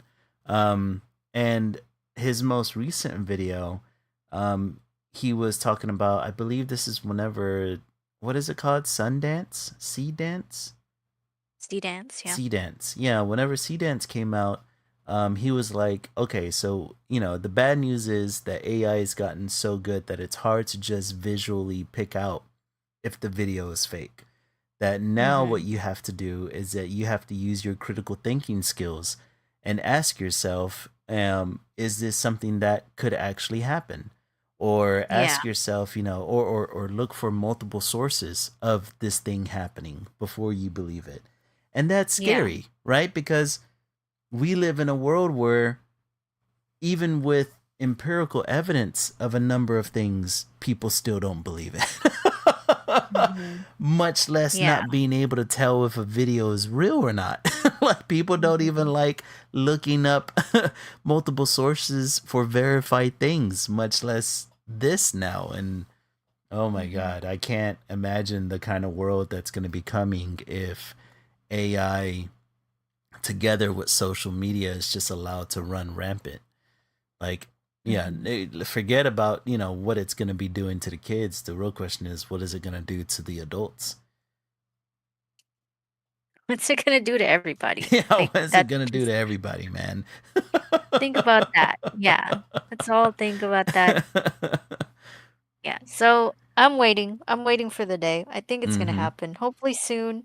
I think just because also it's not helping our environment as well, that it's gonna start coming sooner than we think. Just Mm-hmm. because, oh my gosh, it's not good. Yeah. Yeah, it's Um, bad. so before time runs out, let's go to our biggest topic for the evening. Something I wanted to touch over just Mm-hmm. because I'm kind of in this group as well. Mm-hmm. We're gonna be talking about Emiru. So Let's do if it. you guys if you guys don't know who Emiru is, she's a streamer. Um, she's an American streamer. She's 28 years old. She's half white, half Asian. I She plays video games, so she's pretty popular. And she's popped up recently, um, because of like some TwitchCon drama stuff like that, which Yeah, oh, was yeah. Yeah, pretty she was unfortunate. almost Yeah. assaulted at TwitchCon, right? Well, she was assaulted. Oh, she Like the was. dude, Okay. yeah, the dude straight up grabbed her and tried to Ugh. force her to like hug him or kiss God, him. it's so And I was creepy. just like, yeah, so definitely not good. So she's pretty popular. Mm-hmm. Um, over the last week, or was it 2 weeks ago? I don't remember. She is facing backlash over a stream clip about her being asked what ice is. And I'm pretty sure we all know what ice is, right? Yeah. Well, Yeah. she's just joking. She's joking and laughing. Mm-hmm. She's like, "What is that? What's ice?" And Oh then god. eventually she just goes, "Oh, I thought you meant the other ice, like ice cubes or whatever." Jesus. Yep. And mind you, she's an American 28-year-old woman who lives in Texas. Like, Yeah.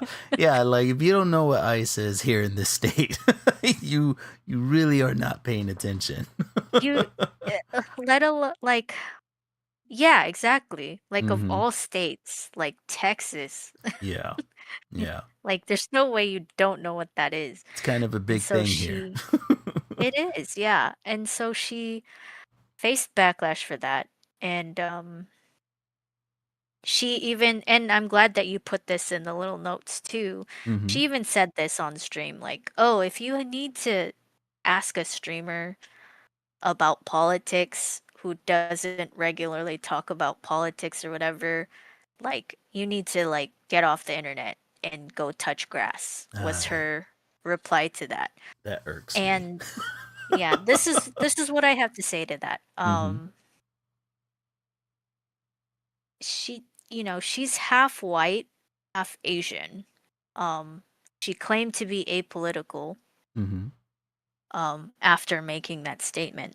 And like I looked up the definition of politics. It could help my argument. Yeah. Um, Politics acts as a primary social institution that organizes society, managing conflict and deciding how resources, rights, and duties are distributed in that society.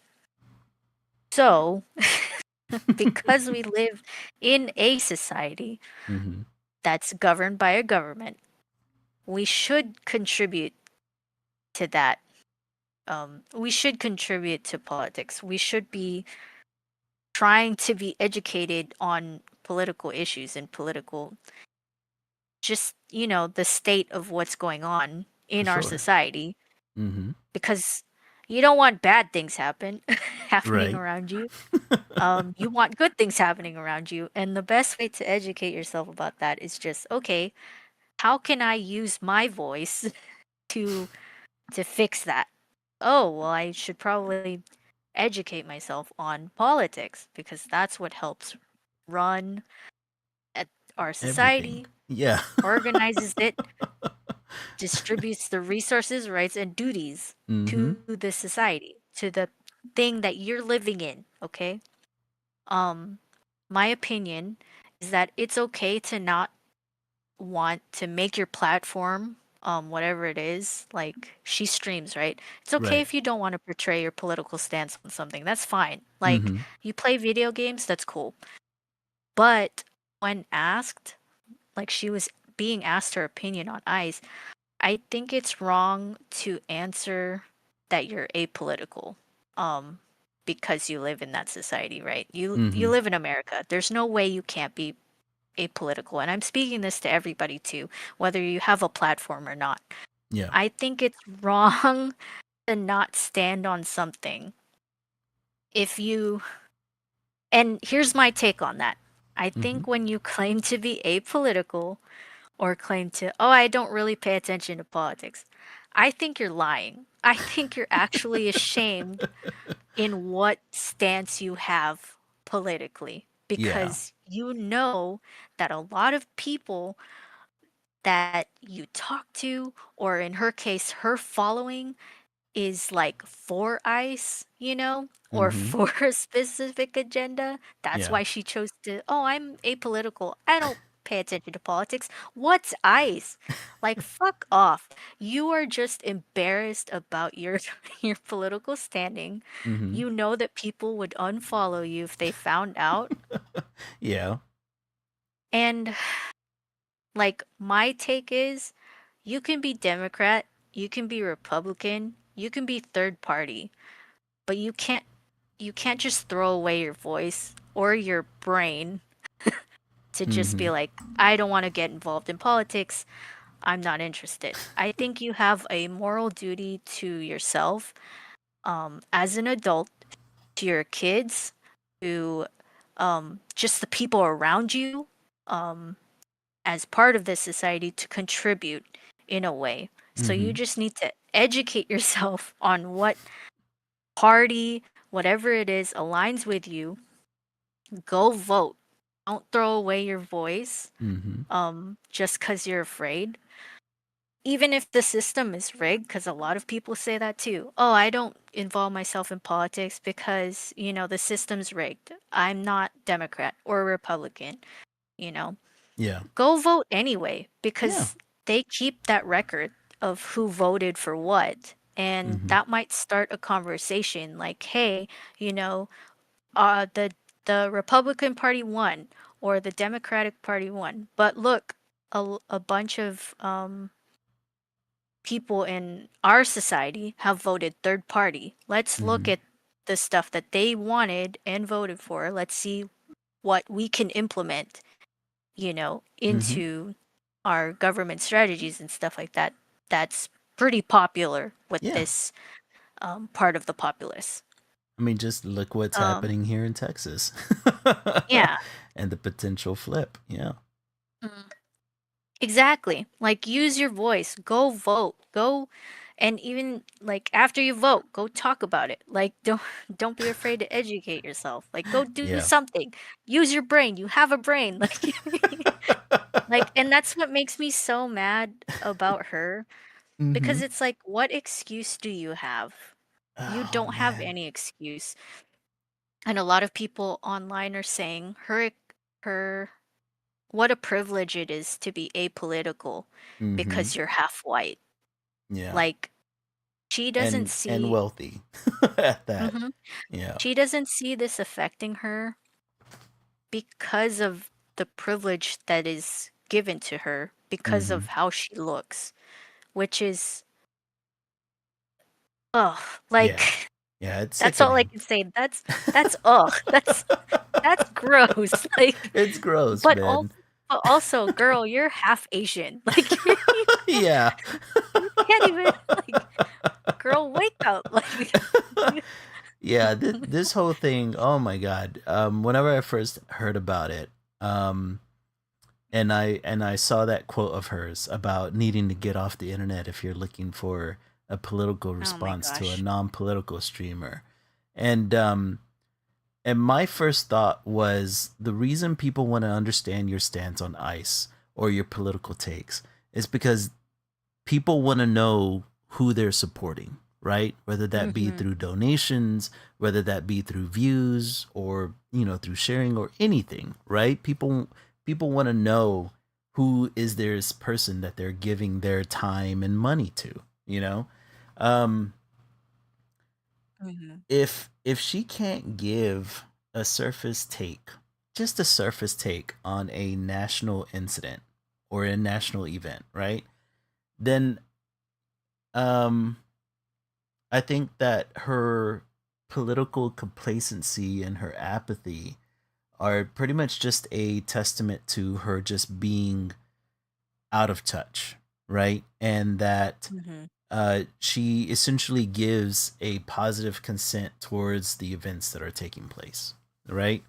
And it's like you said, I 100% agree that she's essentially just trying to not piss people off. I think Mm-hmm. this has a lot to do with, um, she had, it's like you've pointed out in your notes, right? Like she has friends like Asmongold and Tectone who are very much conservative streamers on Twitch.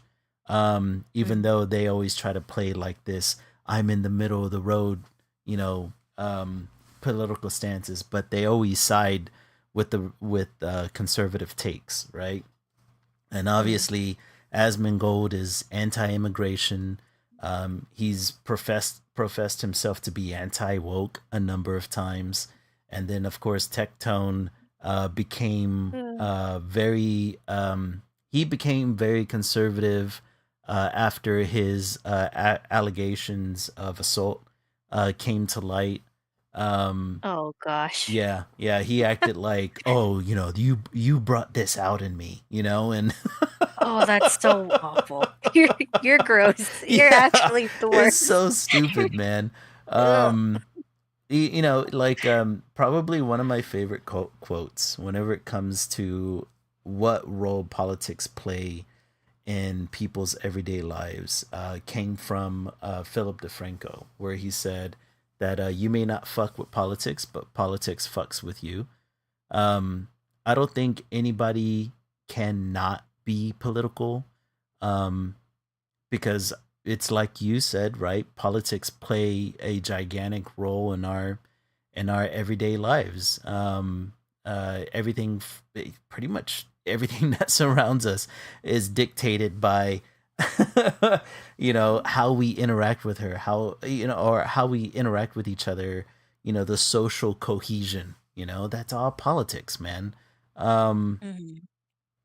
uh, what annoys me is that for the longest, we had this motto of keeping politics and religion out of polite conversation. Um, Mm. and it used to be thought that the reason you kept it out of conversation is because you want everyone to get along, right? You want society to move smoothly. And over time, it's just kind of proved itself to be um, a model of kind of like suppressing dissenting views, both out of the public square and even in your own home, right? And um, we should be talking politics, even if it is a little adversarial, right? Like it's Mhm. okay if you disagree with somebody. You could a lot of times, if you don't come to the conclusion of agreeing to disagree, you can maybe find a middle ground or maybe understand where the other person's coming from. I don't think most people are not sociopaths. Most people want the best for themselves and their family. Um, and talking politics usually gets you a little bit closer to finding um, the compromise that works out best for for everyone, right? Or at the very least for the majority of people. Um, I think that a lot of people like Emiru who are trying to categorize themselves as apolitical, um, or try to make them seem as if their politics are on the sideline, um, or a lot of people who like try to play the sinner a lot of the times. I think they view themselves as like being well rounded, or maybe like unassailable.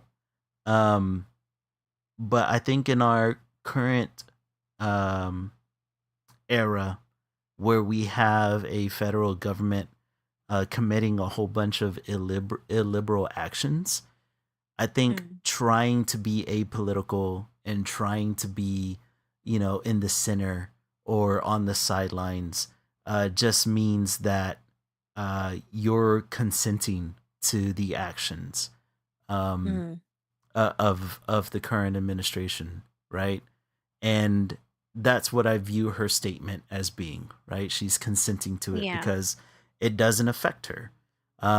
She is a wealthy, like you said, she's a wealthy, half Asian, half white, woman. 28-year-old woman, which I didn't know she was 28 years old. Jesus Christ. Hmm. At that age, you Yeah. really should know That. better. Yeah. You should know better. Like, You shame really on should. you. Like, I get it. Like, a lot of us in this age are, we are mentally, like, I think we're mentally kind of stuck because of COVID. Mm-hmm. We didn't really ever grow. So the age that you were during COVID, that's the age that you are Like right stunted. now. Yeah. Yeah, because the world literally stood still. So True. I Yeah. get it. And like, I was at a point, I put this in my notes, I was at a point in my life where I scoffed at politics and I hated talking about it, Mm-hmm. mainly because the people you're talking about it with would not budge on their political views, They get a little which, too passionate sometimes. yeah, I wish I Yeah. wish I had someone who would listen to me and be like, that's why you care about that. Mm-hmm. That makes sense to me. I Yeah. think I'll take, I think I'll adopt that. No, they play it like a hard, like almost like a sports. Yeah, it's Like, team sports. no, Yeah. this is my team. Mm-hmm. Yeah, this is my team, and I Yeah. can never change my team. Mm-hmm. No, this is the livelihoods of people we're talking about. This is Yeah. not a sports game. We Like, all have shut to up. exist in the But same society, folks. Like yeah, that there's no that's there's no yeah. separating yourself from this. But the thing is, And maybe you know, Emiru can, right? Because she's wealthy. She's separated from the overarching society at this point.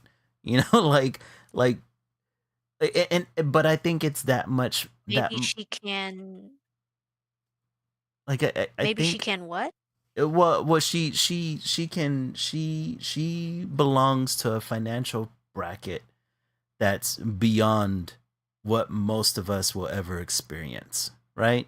Like Mhm. as a streamer, I'm pretty sure she may streamers that are smaller than her can make 6 to 7 figures a month. You know what I mean?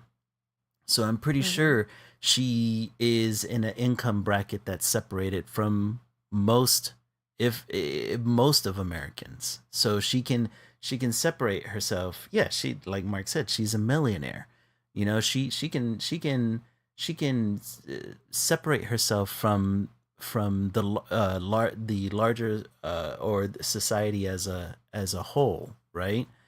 But I think it's more disgusting that as an influencer, as somebody who tries to play herself off as being, you know, just a friend you can be on the internet with, that she is playing this apathetic, um this doesn't worry me, I don't have an opinion on this thing that is affecting a Yeah, large group of people. she's playing yeah, she's definitely playing like she doesn't care. Yeah, and And that's like I was disgusting, saying you know? earlier, like I can yeah, like I was saying earlier, I can kind of understand that because I felt that way too. But here's the Mhm. thing, I felt that way when I was a kid.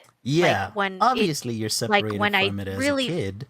when I Yeah. really don't feel like it affects me Mhm. because I can't vote at that time, you Yeah. know. That's when I can understand her thinking, but Mhm. then you think, "Oh wait, you're 28 years She's old? fucking 28. Like you need to grow up. Like Like I you are well over the age of voting. You're well past the age of college. Mhm. Like what what And what but like let's be honest as well though, right? Her brand, if you've ever watched any of her streams or the ways she acts, right? Her brand is of a 28-year-old woman acting like she's a teenager, right? No, Like, yeah, she's very much which is what I saw some people memeing about her, is that mhm. she's very much, like, infantilizing herself, which Oh doesn't help yeah. the Asian stereotype, Exactly. of women, by the way. She plays heavy Um, into it, you know? yeah, like that like, okay, like I keep saying, "Get your bag, girl," but at the end of the day, you are a 28-year-old woman, like, Mhm. you like, I'm all for getting your bag. If you play a character to get your bag, fine, whatever, go do it. But when it comes down to being a 28-year-old woman in a country where fucked up stuff is happening Yes. to minorities and you are half minority, well, you're a full minority because you're also a woman. You Uh-huh. need to take a stance on this shit, man. Like you can't keep acting like a fucking kid, which is what I'm also arguing. Mhm. The way she thinks is the way I thought when I was a kid. Yeah. Like Yeah. that, and that's the only reason why I can kind of sympathize with it, but then I get Mhm. angry When remembering how how old old she she is. is. And Yeah. that's not okay. It's And not I okay, also man. want to say, I also want to say, um, what else is her excuse when there are teenagers, like co- college age teenagers and high school age teenagers. I don't know if middle schoolers, but I definitely know that people in high school are walking out across the country Mhm. of their schools That's a to damn good protest point. ICE. Yeah. Yeah, they they can't vote, but they're using their voice by going out and protesting. Mhm. And like I want to say, I want to commend those Oh, young for people sure. for doing what they can. Yep. Like I honestly don't know if I would have had the guts to do it, My support to is be fully honest. behind So him. yes, I want to say keep doing what you're doing. I'm so proud of you guys. Wow, like Mhm. how amazing. And that's to say, what is her excuse? She You has you none. literally have no excuse. She And it's has so none, man. disappointing. Yeah, Mhm. it's disappointing. It sets it, and especially as an Asian woman myself, it's disappointing to see other women basically set us back, like by acting like this. Like this is just so sad. Like and that's to say, don't be like Emiru, guys, and stop supporting her. Let's all boycott Emiru. Right. Yeah, it says she. Yeah, it's amazing how a streamer that had such goodwill after her assault at TwitchCon just utterly Mhm. throw it all away because she was too, let's be honest, she was too cowardly to take a stance, right? She was too cowardly to That's what take a I'm stance saying. against something Yeah. that is, you know, obviously fascistic at the end of the day. And I hope people remember. I hope people remember. I hope society doesn't need um, society doesn't need influencers like that, right? Society needs influencers that are willing to make their voices heard, not only in the public but also at the voting booth. You know, Mhm. uh, I know some people think that voting sometimes isn't worth it, or sometimes they feel like voting can be rigged.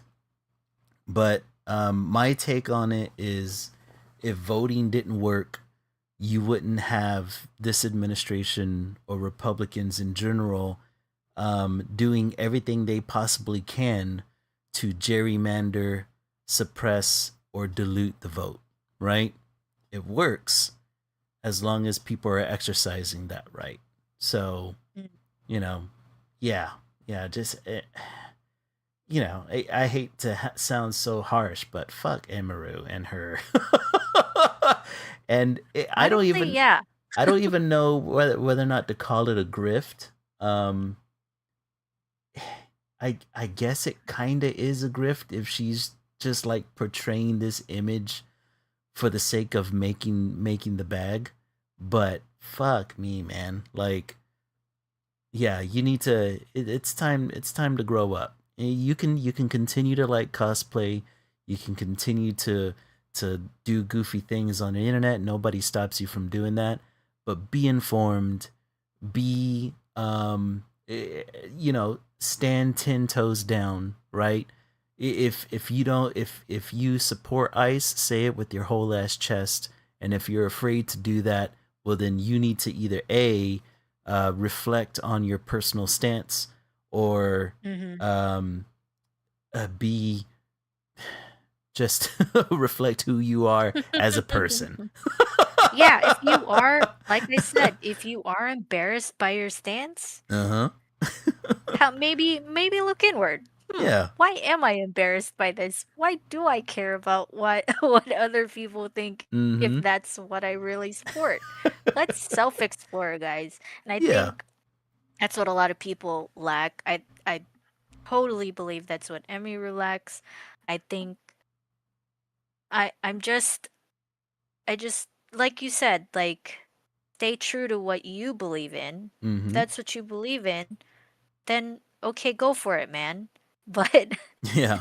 if for some like I'm saying, if you for some reason feel shame in it, then maybe you should change your stance. Why are Yeah. you following that Yeah. ideology? Why? Like And no and one's then saying you have to commit. yeah. Like And the on the other side of that, you know, it you're a millionaire, okay? Stop trying to act like you're one of us. Stop trying to act like you're just some everyday, nerdy teenager. You're a millionaire. Your life is completely different from ours, right? Stop trying to play this weird ass role of some goofy little teenage nerd that likes doing goofy little hobbies, right? Like, yeah, we all like hobbies, but your reality is completely different from ours, right? mm, So if you support this current administration, or political system, or economic system, just say it. Just say it, and allow the audience to choose whatever they want. But honestly, I think at the end of the day, she's just making a business decision, right? She's making the decision that, like, hey, I don't want to get political because it's going to hurt my money. And you know as an influencer, it, one, you need to be upfront with it. You need to let your audience know that you are this thing, and then let the audience make the decision whether or not they still want to ingest your content, if that's the case, you know mm-hmm. but Yeah, stop playing this weird infantilized uh definitely. person, Like public persona. It's just so weird. yeah. I to again, like it's fine for me because we're all into like notoriously childish things. Like we Mm-hmm. like video games, we Yeah. like anime, we It's like, it's fine having your it. hobbies. Yeah, I'm Mm-hmm. totally okay with that. If you like doing your whole shtick, whatever. But when it comes down to it, when you're asked a question about something that affects you as an adult in this society, that affects other people as adults in this society, you know, yeah, don't keep with the character. Mm-hmm. Like, and if that genuinely is who you are, then you really need to do some self-searching Yeah, because that's you that's can't, pretty bad. yeah, like I was ranting about earlier, you can't keep doing this. Like Yeah. that's just such a disservice to yourself. It's so And what a weird. privilege it is. Like what a privilege it is to keep acting that way because yeah, she has the money to do it. Mm-hmm. So, ugh, that just Yeah. makes me mad. I wish I had money and I could just act like a Here, dumb I'll make bimbo this on the problem. internet. I'll make this promise, folks. If I ever become a millionaire, you're gonna know it, and B, I'm not gonna pretend like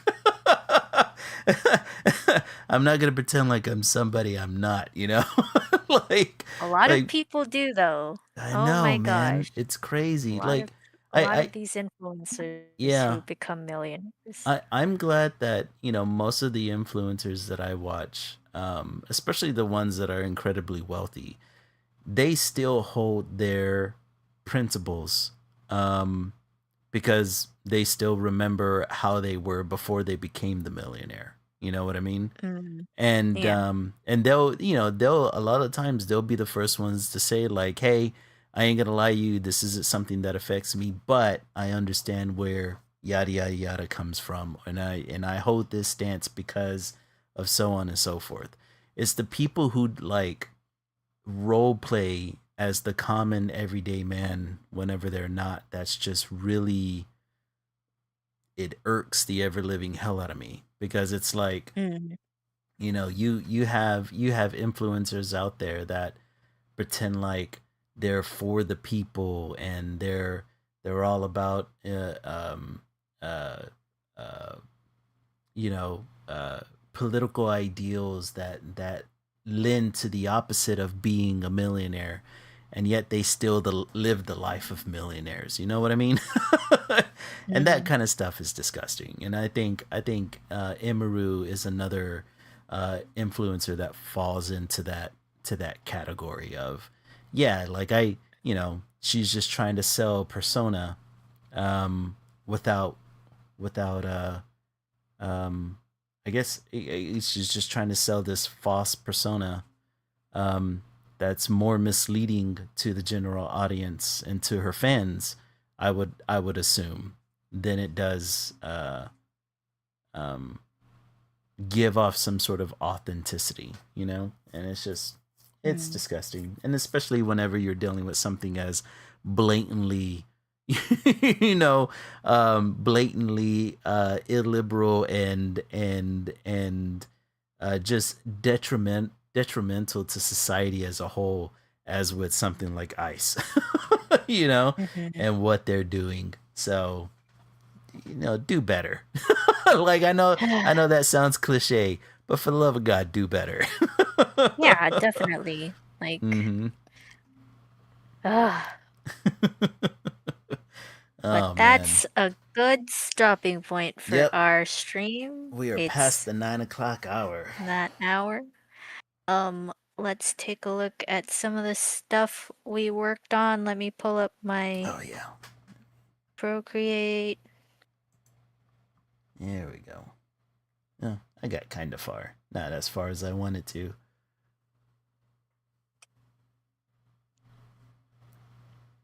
Ooh. Dude, that looks awesome. Even Thank the you. highlighting that you got on it's really cool. I like that. Do you think that you could, could you somehow merge this um with your Chinese New Year Pokemon that you drew? Oh, That'd look, Rapidash? yeah, that would look fucking Maybe. sick, man. Maybe. Um, I might, I was thinking of doing its own background, but I could Uh-huh. do just a separate post just to generate the for more content, just put them together. That looks awesome. Um, yeah, thanks, Mark. I do really like it. I was really like thinking of tattoo art for this Mm-hmm. one. I might put just the black and white of it Oh yeah, for yeah. like a tattoo ticket for people to get tattooed on them Mm-hmm. cuz it looks pretty cool. That Maybe does I'll look play pretty around. cool. I Thank like you. that line I might work. Yeah, I might play around with it a little bit more so it kind of maybe puts more of this circly stuff in it. Mm-hmm. Um but I don't know. I think it looks pretty good the way it is. Yeah, that looks awesome. I'm pretty proud of it. I'm gonna keep working on And mine. Um, I gotta. I do have the color themes that I want down there, but now I'm gonna make it look uh, a little bit more graffiti art ish. Um, okay. well, because I was looking at murals that have portraits. And what I really liked about these portraits is that they use a lot of grayscale shading on Mm, people, and then they incorporate color into the accessories or the background of the figures and the subjects. And I was like, yeah. oh, that's super cool. Like I want to try to incorporate that, but I'll keep hammering at it, and I'll see if I can finish it by Wednesday. Yeah, okay. I'll definitely be looking out for that because I'd like to see how it turns out because I think the color scheming here is very, very loud. Yeah, yeah, I want it to be bright. And plus it's a little different than the artwork for Kachiokuta, because she tends to use a little bit more muted colors whenever it comes to the characters, but like the backgrounds she gets real Yeah. vibrant and looks really cool. And I was like, well, what if I tried doing something the opposite of that? So we'll see what happens as I keep Mm. noodling around with it. Okay, yeah, definitely. Love to see the finished product. Mm. All Yep, right. but that should be it for this stream, you guys. Thanks for joining us today. Thanks for hearing us rant about some pretty crazy topics. We got into it pretty heated. Um, you can find Esso at Esso Art Studio on Instagram, TikTok, and Threads. Please go check them out. All the links are down below. You can check me out as well on the same platforms at Lily Lilac Draws. Check out our coffee page if you'd like to donate. Much appreciated. Anyways, it's always a pleasure to gather and unwind with you guys and talk about these crazy topics. But we'll see you next time, and remember, stay creative. Peace. Bye.